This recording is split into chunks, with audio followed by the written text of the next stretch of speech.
Hello viewers, Tollywood story এক্সপ্লেনারে তোমাদের সবাইকে স্বাগত জানিয়ে রাঙামতি তীরন্দাজের আজকের পর্বের রিভিউ আমি শুরু করছি। রাঙার হাতের জলটা ফেলে দিয়ে বৃন্দার মা বলছে, তুমি আমার মেয়ের জীবনটা শেষ করে দিয়ে আমাকে জল খাওয়াতে এসেছো? কি ভাবছো তুমি? তুমি এইভাবে আমার মন গলাতে পারবে? আর তুমিই রাঙা না? তুমি আসার পর থেকেই তো বাড়িতে অশান্তি শুরু হয়েছে। একলব্যের মা রেগে গিয়ে বলছে, এইসব আজে বাজে কথা তোমাকে কে বলেছে শুনি? বলছে, আমার মেয়ে বলেছে তো, যে এত সুন্দর পরিবার, এত সবাই আমাকে ভালোবাসে, আমার বর একটা মাটির মানুষ, এত সুন্দর পরিবার, সে সুখে সংসার করছিল। এই রাঙা এসে এই সংসারে আগুন লাগিয়েছে। একলব্য একেবারে রেগে বোম। রাঙার দিকে আঙুল তুলে বলছে কথাগুলো। রাঙা অবাক। পাঞ্চালি বলছে, রাঙা নয় মাসিমা, আগুন আপনার মেয়ে লাগিয়েছে। পাঞ্চালিকে বলছে, একদম আজে বাজে কথা বলবে না, বৃন্দার মা বলছে। একলব্য রেগে গিয়ে বলছে, কোনটা আজে বাজে কথা, কোনটা আজে বাজে কথা? বলে, কেন, তোমার অন্য মেয়ের সাথে বিয়ে হওয়ার কথা ছিল না? সেই জায়গায় মেয়েটা এসে তোমাদের সংসার নষ্ট করে দেয়নি? এইভাবে বলছে। অঙ্কুর বলছে, আশ্চর্য তো, আপনি না জেনে না বুঝে এই সমস্ত কথা বলছেন মানে? এরপরে পুলিশের হাতে পায়ে ধরছে বৃন্দার মা, দয়া করে আমার মেয়েটাকে খুঁজে বের করুন। তখন একলব্য বলছে, উনি পুরো মিসিং, মানে পুরো উল্টোপাল্টা ইনফরমেশন দিচ্ছে আপনাদেরকে। একলব্য বলছে, আপনি তো লোকাল থানার অমুককে চেনেন, মানে একজনের নাম বলে ওনাকে ফোন করুন, উনি পুরো ইনফরমেশনটা আপনাকে দিয়ে দেবে। অঙ্কুর বলছে, আমি ফোন করছি, আপনি কথা বলে নিন। বৃন্দার মা আবার ভয় পেয়ে গেছে। তখন একলব্য বলছে, করো তো অঙ্কুরদা। পুলিশ বলছে, এক মিনিট। পুলিশ বলছে, দেখুন, একটা রিপোর্ট লেখানো হয়েছে, সেই জন্য আমরা এখানে এসেছি। যেহেতু ওনার মেয়েকে পাওয়া যাচ্ছে না, একটা সন্দেহ তো হবেই। পুলিশ বলছে, কত কিছু তো হচ্ছে না, বাড়ির বউকে মেরে গুম করে দেওয়া হচ্ছে, খুন করে দেওয়া হচ্ছে। একলব্য বলছে, উল্টোটাও তো হচ্ছে, বউ স্বামীকে মেরে স্বামীর লাশকে গুম করে দিচ্ছে, তারপরে একদম খুন করে ব্যাগে ভরে দিচ্ছে, এইসবও তো হচ্ছে। আর আমার বড়দা একজন নিরীহ মানুষ, একজন মাটির মানুষ, ও দিনের পর দিন মানে বড় বউদের অত্যাচার সহ্য করেছে, আর সেটা মুখ বুঝে সহ্য করেছে। সেই প্রমাণ দেবো আপনাদেরকে? পাঞ্চালি বলছে, রাঙাকে কম অপমান করেছে? অঙ্কুর বলছে, শুধু অপমান নাকি, রাঙাকে ফাঁসানোর জন্য বাবার গলায় তীর পর্যন্ত মারিয়েছে। বৃন্দার মা একদম চোখ মুখ বড় বড় করে বলছে যে, আমি এসব বিশ্বাস করি না, এসব মিথ্যে কথা। একলব্যের মা বলছে, মিথ্যে কথা? তোমার মেয়ের নামে যদি কমপ্লেন করতাম না, এতক্ষণও জেলে থাকতো।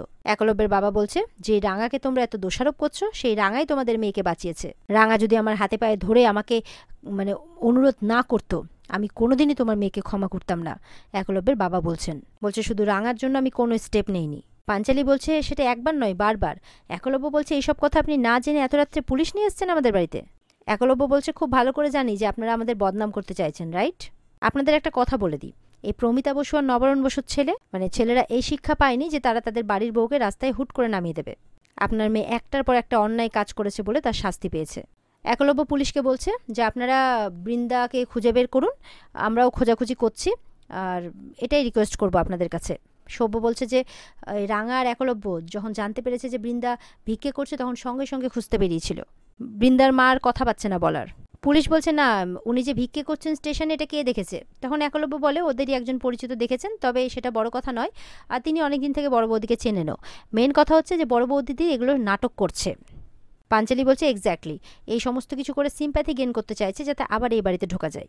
একলব্য বলছে, সত্যি আপনি আপনার মেয়ের ব্যাপারে কিছু জানেন না? একলব্যের বাবা বলছে, সুচন্দ্রা, এমন নয় তো যে তোমার মেয়ে এই বাড়িতে পাঠিয়েছে ঝামেলা করার জন্য? প্রমিতা বলছে, এক্স্যাক্টলি, আমার তো মনে হচ্ছে পুরোটাই বৃন্দার প্ল্যান। একলব্যের বাবা বলছে যে, দেখুন, আমরা এই ব্যাপারে কিছু জানি না, আমরা লোকাল থানায় রিপোর্টও করেছি, আপনি গিয়ে সেটা দেখে নিন, আর তাড়াতাড়ি বৃন্দাকে খুঁজে বের করুন। আর এই মহিলা শুধু গন্ডগোল পাকানোর জন্য আপনাদেরকে এখানে নিয়ে এসেছে। পাঞ্চালি বলছে, যেমন মেয়ে তার তেমন মা। এই পাঞ্চালি, এরকমভাবে চিৎকার করে উঠেছে বৃন্দার মা। বলছে, মুখ সামলে কথা বলবে? বাহ, তোমাদের এই শিক্ষা, গুরুজনদের বুঝিয়ে এভাবে অপমান করো? তোমাদের মা বাবারা বোধহয় এইভাবে দাঁড়িয়ে দাঁড়িয়ে দেখেন, তাই না? তখন পাঞ্চালির মা বলছে, কথাগুলো শুনতে খুব ভালো লাগছে তো পাঞ্চালি, দয়া করে চুপ করে থাক। পিসিমণি তখন বলছে, আমার মনে হচ্ছে আমাদের বিরুদ্ধে কোনো বড়সড় চক্রান্ত হচ্ছে। এই আমাদের এত ভালো ছেলেটার সঙ্গে ওই বাজে মেয়েটার বিয়ে তো আমরাই দিয়েছি, ভুল তো আমরাই করেছি। এবার পিসিমণিকে বলছে, তুমি চুপ করো কৃষ্ণা, তুমি আর তোমার মেয়ে তো নিজেই এই বাড়িতে আশ্রিতা, আর রাঙামতিকে তো পছন্দ করবেই, কারণ তোমার দাদা বৌদি পছন্দ করে নিয়ে এসছে না। এবার তাদের সাপোর্ট না গাইলে তোমার তো পেটের ভাত জুটবে না। ওনার মুখে এই সমস্ত কথা শুনলে বাড়ির লোক তো জাস্ট অবাক। পিসিমণির শুনে খারাপ লাগে। একলব্যের বাবা বলছে, চুপ, একদম চুপ। আপনার সাহস কিভাবে হয় যে আমার বাড়িতে দাঁড়িয়ে আমারই বোনকে আপনি অপমান করছেন? পুলিশ এত ঝামেলা দেখে বলছে যে, দেখুন, আপনাদের পারিবারিক ব্যাপারে আমাদের কোনো ইন্টারেস্ট নেই, কিন্তু যেহেতু একটা মিসিং ডায়েরি হয়েছে, একটু প্রশ্ন আমাদের করতেই হবে। এদিকে পুলিশ সব্যকে ডেকে কিছু প্রশ্ন করতে থাকে, আর সব্য সেই মতো করে উত্তর দিচ্ছে। বৃন্দার মা তো আর বলার কিছু পাচ্ছে না, যেটা প্ল্যান করে এসেছিল সেটা হলো না, তো এবার বলছে, তোমাদের কাউকে ছাড়বো না, আমি সব কটাকে জেলে পুরবো। রাঙা এবার চোখ গরম করে বলছে, হ্যাঁ, ওই স্বপ্নটাই দেখ তুই। এতক্ষণ ধরে আমি কিচ্ছু বলছিলাম না, দিলি তো আমার মটকাটা গরম করে।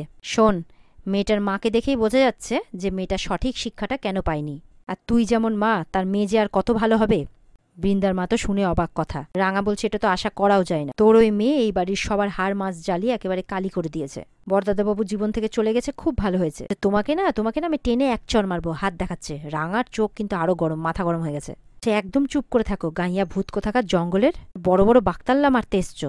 এরপর রাঙা একদম এগিয়ে যাচ্ছে কি, তখন একলব্যের বাবা বলছে খবরদার, আমার বাড়ির বউকে একদম অপমান করবে না।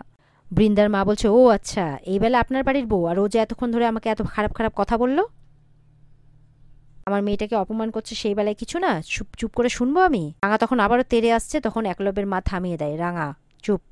পুলিশ বলছে যে ঠিক আছে আমরা যাচ্ছি, কোনো খোঁজ খবর পেলে আপনাদের জানাচ্ছি। এবার পুলিশ চলে গেলে একলব্যের শাশুড়িও যাচ্ছে।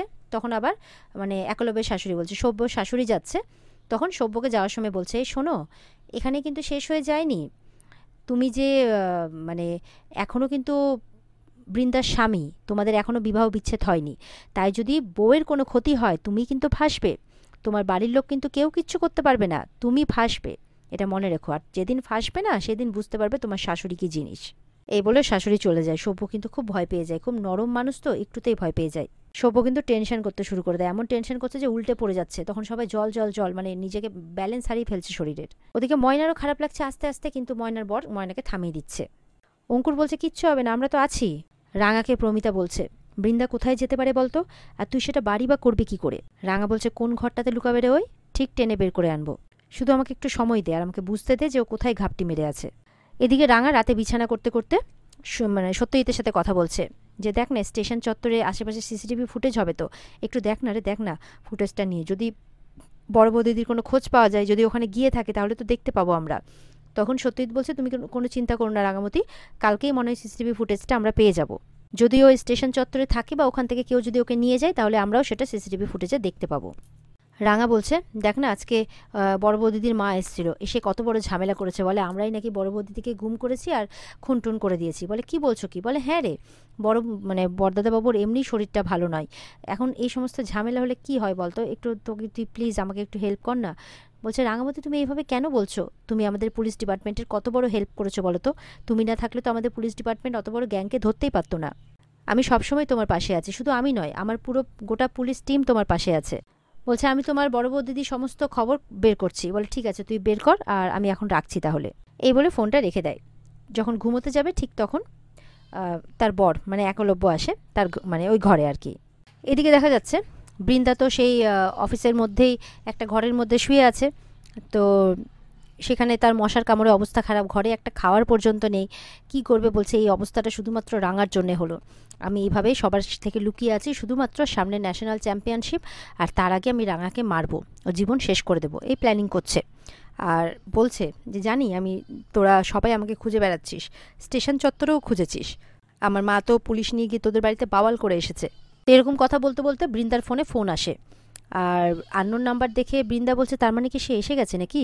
বৃন্দা ফোনে বলছে ঠিক আছে তুমি দাঁড়াও আমি আসছি, আসলে সামনে ন্যাশনাল চ্যাম্পিয়নশিপ না, তো ওখানকারই অফিসের ওই কোয়ার্টারে আমাকে থাকতে দিয়েছে, এখান থেকে বেরোনোটা একটু কষ্টকর, দাঁড়াও আমি আসছি। আসলে এরিয়াতে তো সিসিটিভি ক্যামেরা আছে, বলছে তুমি একটু ওয়েট করো আমি আসছি। তো খুব সাবধানে বেরোচ্ছে, আর যত খাবার প্যাকেট ট্যাকেট ছিল সব কিছু সঙ্গেই নিয়ে যায়, যে কেউ দেখলে তো আবার মুশকিল হয়ে যাবে। এদিকে তো একলব্য রাঙার দিকে তাকিয়ে আছে, একলব্য মানে রাঙা তো খুব অস্বস্তি বোধ করছে, কি কি হলো রে, তুই তাকিয়ে আছিস কেন ওইভাবে? তখন বলছে এটা কি করছো, হাতে বালিশ, সেটা দেখে বলছে, বলে না না আমি আসলে পুলিশ স্যারটাকে ফোন করছিলাম যে যদি কোনো খবর পাওয়া যায় বড় বৌদিদির। বলে আমি সেই কথা বলিনি, আমি বলছি এসব কি, নিচে বিছানা করেছো, দুদিন বাদে তুমি ন্যাশনাল চ্যাম্পিয়নশিপ খেলতে যাবে, দেশের হয়ে সোনা জিততে যাবে, নিচে শুয়ে তোমার যদি পয়সারে কোনো সমস্যা হয় তখন কি হবে? বলছে সবই তো বোঝো রাঙামতি, সব কিছুই বোঝার মতো সেন্স আছে, কিন্তু মেঝেতে শুলে কি হয় সেইটুকু বোঝার মতো সেন্স নেই। রাঙা বলছে বুঝবো না কেন, আমার তো মাটিতে শোয়ার অভ্যেস আছে, তাই আমার কিচ্ছু হবে না। একলব্য বলছে হবে। একলব্য বলছে যাও গিয়ে বিছানাতে শুয়ে পড়ো। রাঙা বলছে বিছানাতে মানে, তার মানে তুই তুই নিচে শুবি? না না এটা কি করে হতে পারে, তোর তো অভ্যাসও নাই, তুই তো আবার প্লেন চালাস, প্লেনটা নিয়ে আকাশে উড়ে যাস, মাঝপথে কোনো বিপদ আপদ হলে তখন কি হবে বলতো? একলব্য শুনে অবাক, কি বলছে? রাঙা বলছে এসব আমি কি বলে ফেললাম, হে শিব ঠাকুর আমাকে ক্ষমা করে দাও, ক্ষমা করে দাও, এসব আমি কি বলে ফেললাম, মানে মুখ দিয়ে খারাপ কথা বেরিয়ে গেছে তাই বলছে। বলছে এমন যেন না হয় ঠাকুর, আমি খুব ভুল করে ফেলেছি, খুব ভুল করে ফেলেছি, এভাবে বলেই যাচ্ছে নিজের মনে। একলব্য বলছে ঠিক আছে হয়েছে, তুমি এই পাশটায় শুয়ে পড়ো, মাঝখানে আমি কোলবালিশ রেখে দিয়েছি, আমি ওই পাশটায় শুয়ে পড়ছি, কোনো ডিস্টারবেন্স হবে না। এই বলে মাটিতে পাতা বিছানাটা একলব্য তুলে ফেলে। রাঙা এবার মনে মনে বলছে এই সেরেছে, এরকম আবার হয় নাকি, ঘুমের ঘোরে কখন হাত পা ছুড়বো, কখন কোথায় লেগে যাবে তখন। দম বেরিয়ে যাবে তো, তাই বলছে। হে শিব ঠাকুর, তুই কিছু একটা ব্যবস্থা কর। ওদিকে কিন্তু একলব্য অলরেডি শুতে চলে গেছে। রাঙা বলছে তুই শো। মানে একলব্য বলছে কি হলো, দাঁড়িয়ে আছো যে? বলে তুই শো, আমি একটু বাইরে থেকে আসছি।